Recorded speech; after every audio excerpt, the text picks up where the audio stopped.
These are the voyages of the starship Enterprise. Its 5-year mission, to explore strange new worlds, to seek out new life and new civilizations, to boldly go where no man has gone before. I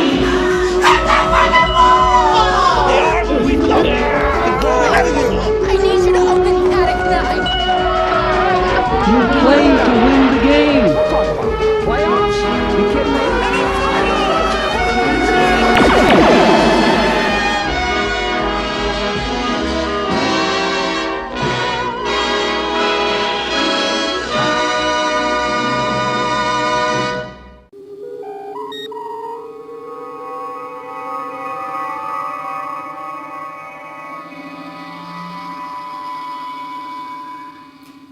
Hi there everyone, and welcome to another edition of LOC Game Day Morning.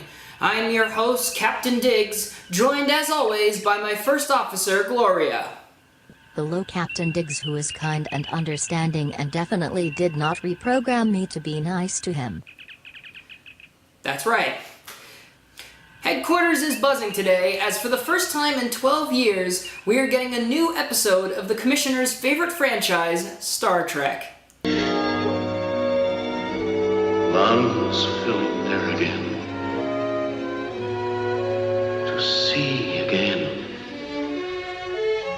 Heart pumping, arteries surging, blood again.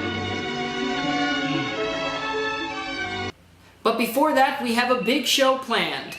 Today, I'm joined by two of the league's premier franchises. They're facing off in the first doubleheader in LOC history. One of them is a 3-time Glory Bowl champ, and the other, a 3-time Salty Dolphin Bowl champion. Let's bring them in now, R.I.P. Dab and the Shoddy Bunch. Establishing subspace communications. So, Nate, congratulations, man. You got the big Week 2 win, Week 2 champ. How do you feel? Oh, I feel strong. Feel strong as ever. It's as high as I've ever been, man. Really? And Shoddy, how do you feel about that? I feel like the Patriots did after week 1. Which is just that confident you're going to come back stronger than ever, or what? Had a little Super Bowl hangover, a championship hangover, and, you know, Nate's a notoriously good regular season player, so he's going to come out of the gate slinging. Also, Nate, I got to commend you. I like the strategy, trying to take me on early in the first 3 weeks. Shoddy, you have started 1-1 for the 5 seasons in a row. I don't know, are you aware of that? I know.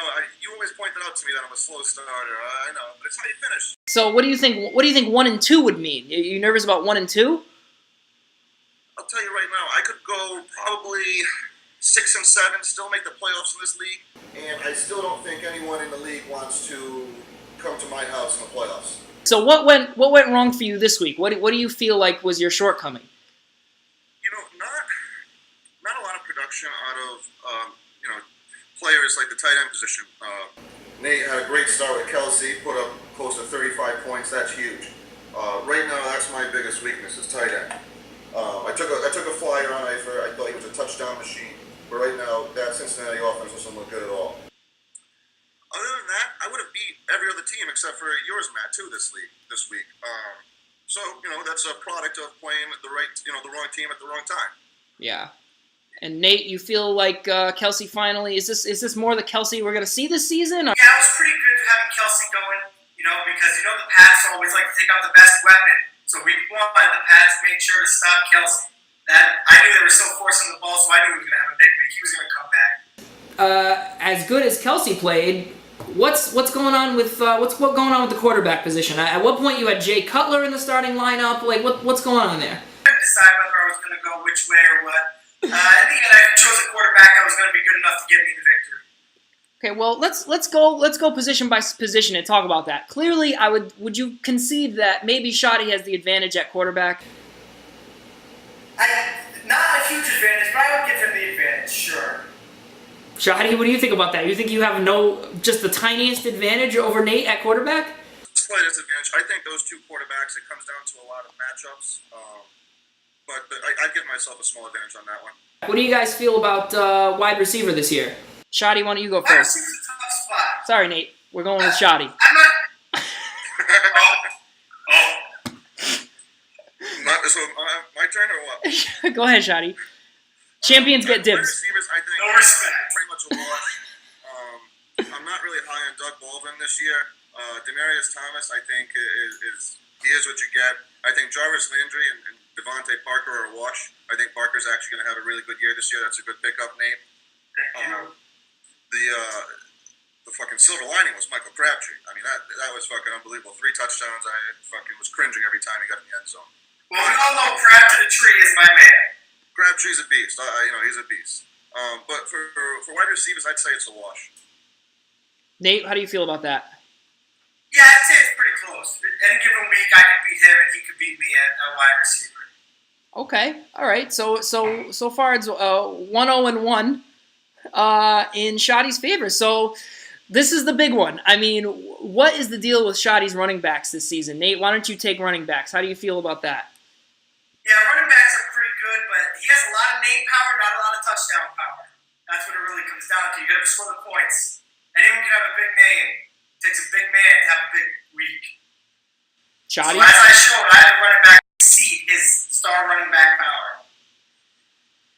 Shotty, your rebuttal? I think I've got the best ground and pound team in the league. I always do. I've got 3 guys in Gurley, McCoy, and Gordon that are 300 plus touches a year. I really do like Ty Montgomery this year. I think he's going to be a beast. I've got 4 legit number ones, and Nate maybe only has 2 or 3 number ones.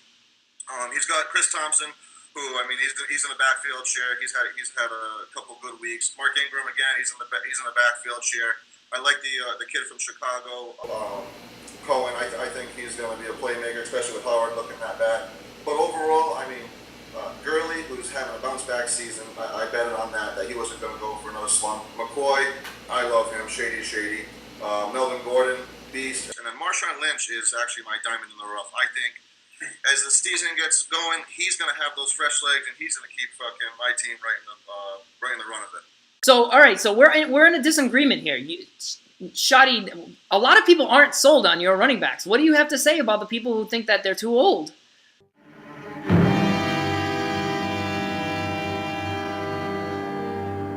We'll continue with part 2 of the interview later on in the show. But now, in honor of Star Trek's premiere tonight, I am joined by the Federation's most prestigious doctor. Leonard, why don't you introduce yourself? My name is McCoy. I'm a doctor. Great to have you on. Let's just quickly go through some of the key injuries so far in the NFL, and you just tell me what your expert opinion is. So Danny Woodhead, when can we expect him back on the field? He's dead. That's terrible news. And what is the current status of Bears receiver Kevin White? Is this a dead man, Doctor? Very dead, Mr. Spock. Very sorry to hear that. And, okay, this is the big one. David Johnson, what's the deal?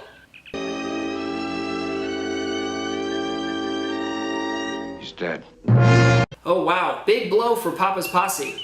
He's not the only one hurting. What do you think about Jar Jar's decision to half draft and half auto draft? What was going on in his head there? I'm a surgeon, not a psychiatrist. True. So what do you think? Does Jar Jar have a chance at winning a game this season? I don't know.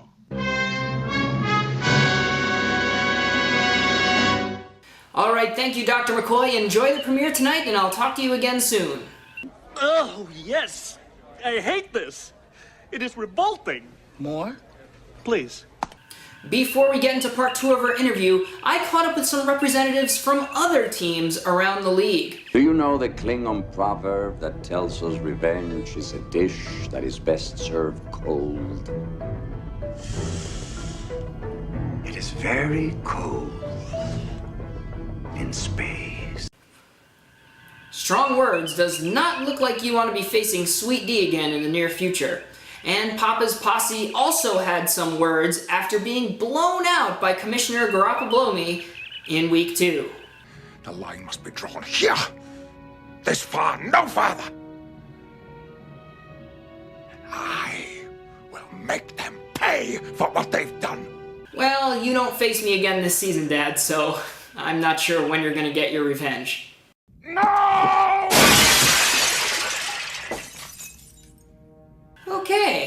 And now for the moment you've been waiting for, I bring you part 2 of the interview with R.A.P. Dab and the Shoddy Bunch. What do you have to say about the people who think that they're too old? Too old? They might be old, but they're proven guys. Todd Gurley's 3 years in the league, so he's young, so he doesn't fall in that category. McCoy's old. I'll give you that. Lynch. But he's still one of the most... McCoy can take it to the house anytime he touches the ball. Gordon's still young, and Marshawn Lynch is old. It's funny, I got Adrian Peterson on my bench, but... Not for long. I'm just holding on to him until fucking Ingram goes down or something like that. You should give him to my dad. Yeah, he would like him. He would do really well with him. Yeah, him, Larry Fitz. It's too bad he didn't get Jason Witten. He'd be rolling. Shoddy commented off camera that Mama used to be a perennial powerhouse. Now, where has he been the last season and now a couple games? How do you feel about that? What's your comments? I've been really high on Jared's teams all these years. I've always owned it the head-to-head against them, so not very head-to-head dominant. Also, he's always really just ridden Peyton Manning back when he had his high season. That's when he won his Super Bowl. Without Peyton Manning, my mama said my mama dead. You've had that one. You've had that one in the back pocket for a while, haven't you, Nate? And Shoddy, you have a lot of respect for Mama. You guys have done battle. You've had a Glory Bowl. I do. I used to consider Jared one of my biggest rivals, but now it's almost like he's a different manager now. All right, so we talked about running back, we talked about wide receiver, we talked about quarterback. Tight end, I think that Nate has the advantage. Would you agree with that, Shoddy? Yeah. I also have Jordan Reed on my bench for the record. Yeah, I don't think anyone cares about Jordan Reed. Do you, Shoddy? He's trending way downward in my book. I'll tell you, I'm worried about Paddock 9's chances if Gronk goes down. I'm worried about his chances with Gronk. Kicker. What are you guys thinking about the kickers? I don't care about kicker. So I guess the defense is a tiebreaker. Nate, you always stream your defenses. Are you doing that again this year? As long as I can, unless Baltimore's defense comes great. Shoddy, what do you feel about defense in fantasy? I like Baltimore this week against Jacksonville, I'll say that. But I love Arizona's defense. I've had them for so long in this league, and the way that the point totals are, they're just a good playmaking defense who can score you around 30 points every week. Yeah, and they're going to be on the field a lot this season. Yeah, I have a feeling too. Carson Palmer should retire. We come back around to conclude. Shoddy, you're 0-1 against Nate this season. In 2017, Nate is undefeated against you. What do you think going into this matchup this weekend? I think it's going to be another dogfight. I can't see myself losing 2 in a row, and if it does, I'm sorry for the rest of the league, because then I'm just going to be on a warpath after that. Well, you'll have an easy schedule. I will. I'll have an easy schedule after that, yeah. Yeah, I think you face 5 or 6 non-playoff teams in the next month and a half. So, Nate, who do you think wins Week 3? I would have to go with me. Shoddy, who do you think's winning Week 3? I would have to go with me. Interesting. Split decision here. Really tight race. 1-1. I guess I'm the tiebreaker. I don't know. I think this is a really good matchup. I have to say, Shoddy, I think that you're going to win. I think this isn't a Matt Jinx. Definitely in no way is this a Matt Jinx. I am not Matt Jinxing you. I think you're going to win. I think all your players will come out healthy. I feel great about you. Fuck you. I have a bad omen about that. I took out Danny Amendola, and just don't test me, because anytime I could... That was literally like that when you said it. Awesome. All right, guys. All right, I'll see you guys later. Have a good one. Good luck. And that just about wraps up the show. I hope you all have a great day of football, and most importantly, live long and prosper.